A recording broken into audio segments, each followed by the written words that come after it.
Keringet, nena pamoja na kila mmoja wetu kwa jina la Mungu Baba, Mwana na Roho Mtakatifu. Amen. Tuketi chini tafadhali. Wakristo wote ambao wamekusanyika hapa, mniruhusu ni wasalimu katika jina la Bwana wetu Yesu Kristo. Bwana asifiwe. Mwami Yesu afume. Miaka 2 imepita siku ya Ijumaa njema. Watu wa Tongareni wakasema tunataka kujua huyu Yesu wa Tongareni kama kweli ni mtumishi wa Mungu. Nao walitaka kumsulubisha. Aliposikia akaenda kujifungia kwa police cell. Na akasema yeye hatakubali kusulubiwa mara ya pili.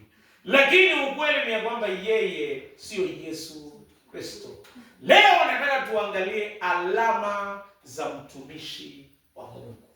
Je, utajuaje huyu ni mtumishi wa Mungu? Je, ni kwa gari ambaye anatembelea? Je, ni kwa mavazi ambaye anavaa? Je, utajuaje mtumishi wa Mungu? Leo tumesomewa somo la kwanza ama somo la Agano la Kale kutoka kwa kitabu cha Isaya. Isaya 53. Isaya inatuelezea vizuri kuhusu alama za mtumishi wa Mungu. Je, mtumishi wa Mungu anajulikana na bodyguard? Kuna watumishi siku hizi wanatembea na maaskari wakiwachunga na watu wenye miraba 4. Lakini je, hiyo ni alama ya mtumishi wa Mungu? Leo nataka kuelezea alama kamili za mtumishi wa Mungu. Hasa tukikumbuka ya kwamba leo ni siku ya Ijumaa njema. Mtumishi wa Mungu ni nani? Wengine walikuwa wakisema ni Israeli, ndio kwa wakati mwingine alikuwa mtumishi wa Mungu. Hata wengine wakasema ya kwamba mimi na wewe ni watumishi wa Mungu. Ni kweli. Lakini mtumishi wa Mungu ambaye tunafuata mfano wake ni Yesu Kristo. Yeye alikuwa na alama 3. Alama ya kwanza ni ya kwamba mtumishi wa Mungu yeye anajulikana kwa kunyenyekea. Yeye alinyenyekea hata kifo msalabani. Alikuwa ni mwana wa Mungu, alinyenyekea. Wanasema hata sura yake, vile Isaya anaandika kuhusu mtumishi wa Mungu, alidharauliwa. Hata watu hawakutaka kumuona, hakukuwa na fahari. Yeye alijulikana kwa kunyenyekea.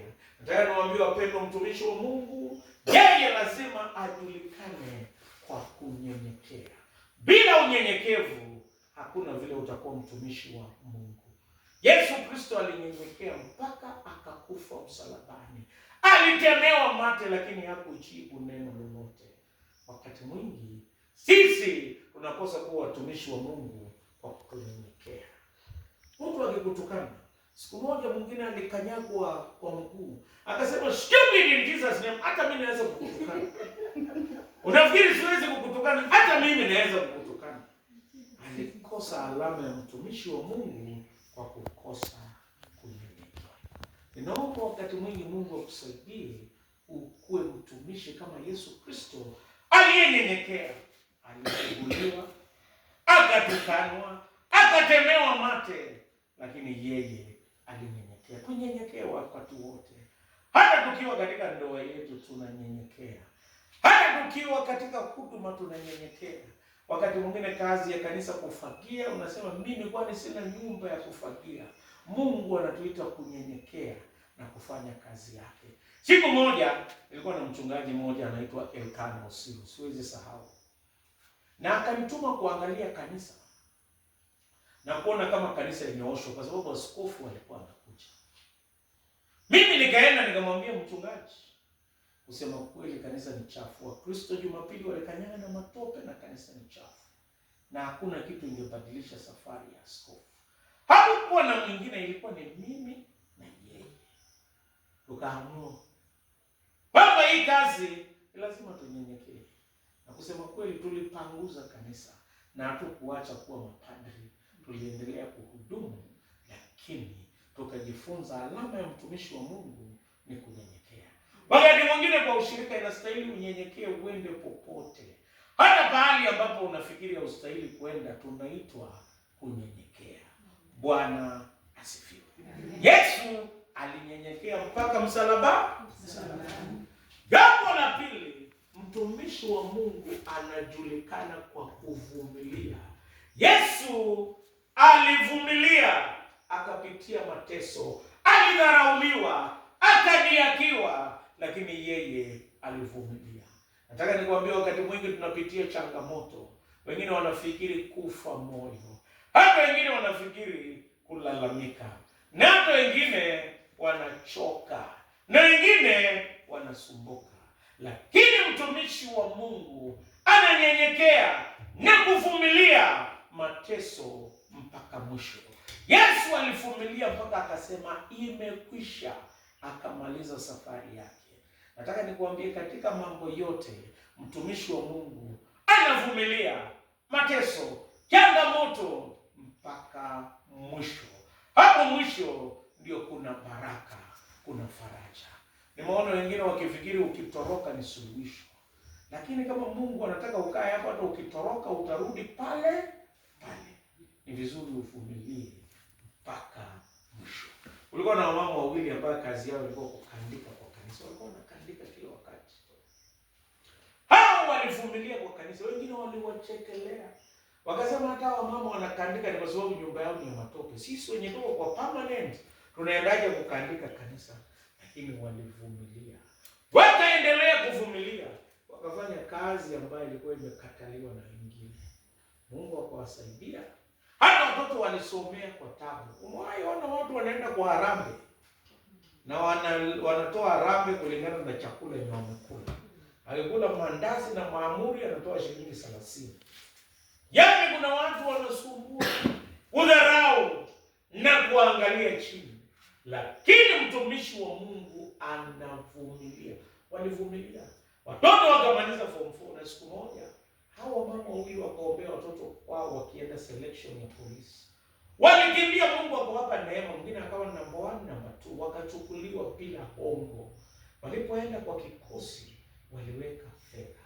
Na baadaye wakajengea mama zao nyumba permanent. Kwa sababu ukivumilia kuna baraka. Mtumishi wa Mungu anajulikana kwa kuvumilia. Ninaomba katika hii utumishi, ukiwa padri, ukiwa mwinjilisti, ukiwa leader, hata ukiwa treasurer, hata ukiwa mama kanisa na yule church warden, vumilia, baraka inakuja mbele. Usikufe moyo, usivunjike moyo. Jambo la mwisho, mtumishi wa Mungu anajulikana kwa kujitolea.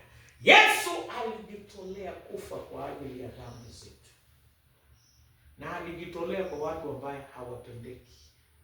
Kulikuwa na mama mmoja, mtoto wake alimdharau sana kwa sababu mama alikuwa na alama kwa uso. Uso yake ilikuwa imeungua. Hayo mama akamwambia, mtoto akaambia mama yake, tafadhali mama, usikuje shule. Siku ya Parents Day usikuje, utaniaibisha. Hiyo uso yako ni mbaya, utaniaibisha. Yeye akamwambia, si mbaya mtoto wangu, lakini wacha nikwambie, siku ile ulikuwa mdogo, baba yako alikuwa amefariki. Nikaenda kuchota maji mbali. Na nilipokuwa mbali, nikaona nyumba inaungua. Mimi nikakimbia mbio mpaka kwa nyumba. Nikapata nyumba yote iko na moto na moto haijakufikia. Nikakimbia nikachomeka uso, lakini nilikuokoa. Hauna alama. Basi nataka nikuulize, unataka nikuje kwa sherehe ama nisikuje? Akamwambia, mama, wewe ni mtumishi wa Mungu na ulijitolea. Mimi nikawa sina alama, wewe ukabakia na alama. Ninaomba ukuje. Hata sisi mtumishi aliyejitolea ni Yesu Kristo. Biblia inasema kwenye msalaba wa Yesu Kristo tunapata msamaha. Tunapata wokovu. Tunapata nguvu ya maombi. Hata uponyaji. Yeye alijitolea. Na hata sisi wakati wa siku ya Pasaka anatuita tujitolee, kwa sababu sisi ni watumishi. Mungu atusaidie tujitolee kwa kazi yake. Mungu wa amani awabariki. mkumbuke mtumishi wa Mungu kitu cha kwanza ananyenyekea. Kama kuna mtu umekosana wakati wa Ijumaa Njema, nyenyekea, omba msamaha. Na hata wakati mwingine samehe. Useme mimi sitawahi kumsamehe. Kitu cha pili, mtumishi wa Mungu anajulikana kwa kuvumilia mateso. Jambo la mwisho, kwa kujitolea. Mungu wa amani awabariki. Moyo watumishi wa kweli sana, ukimfuata Yesu Kristo, mtumishi wa kweli ambaye yeye mwenyewe alinyenyekea hadi kifo msalabani, akapitia mateso, akachibuliwa, akasulubiwa, akadungwa ubavuni mwake kwa ajili ya dhambi zangu. Mwishowe huyu mtumishi alijitolea kwa upendo kwa ajili yangu na wewe. Hata sisi tufanye hivyo. Mungu wa amani awe pamoja nani. Na tuombe. Maneno ambayo tumeyasikia kwa masikio yetu, kwa neema yako yapande kama mbegu mioyoni mwetu na yazae tunda la maisha mema. Utusaidie tuwe watumishi kamili wa Mungu na wako Bwana, kama vile Yesu Kristo yeye mwenyewe aliponyenyekea na akavumilia mateso na baadaye yeye akajitolea. Tusaidie na kutuongoza kwa jina la Mungu Baba, Mwana na Roho Mtakatifu.